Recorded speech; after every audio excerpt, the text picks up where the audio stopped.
The 23rd lesson I have learned from the people of Broadway Church is to celebrate young people. Over 10 years ago, the Reverend Dwayne Carlisle started a practice here at Broadway to celebrate young people. Dwayne would organize individual meals around each young person. It would often meet in the young person's home, sometimes in somebody else's home. The young person's family would be there. The young person could invite whoever they wanted, young or old, to come to the meal, and Dwayne would often invite someone from either inside or outside the life of the congregation who he thought it made sense to include. After the meal was over, everybody at the table would be invited to go around and tell the young person what gifts they see in that young person's life. After that, the young person would be invited to share what they thought their calling in the world was, what they are going to do with their one wild and precious life. And then Dwayne would turn to the gathered people again and ask them if anyone had anything they wanted to share to the fulfillment of that calling of that young person.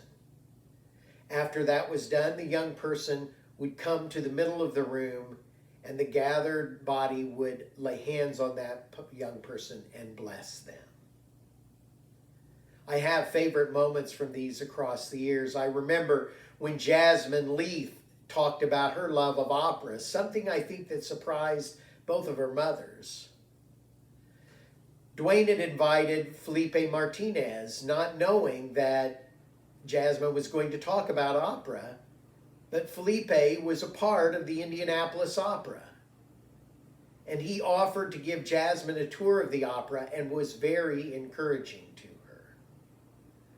I saw beautiful things. I remember at a meal for 13-year-old Carlos Garcia at his home that there was a couple there who he was very close to, and Carlos asked them as we went around the room if that couple were spending enough time together.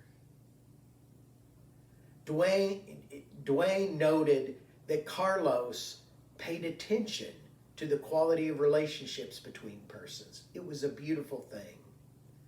I have talked about this practice all over the country with religious and secular groups, and people have responded with joy and awe and wonder. And I could see people thinking, and I would often hear them saying out loud, "Why didn't we think of this?" After the first two of these meals with Montel O'Bannon and Grace Branson, we asked Montel and Grace to come talk to the Governing Council of Broadway about their experience with it.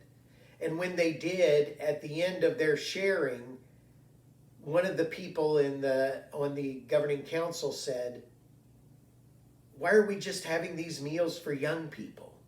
Yes, yes, yes. Thank you, Broadway.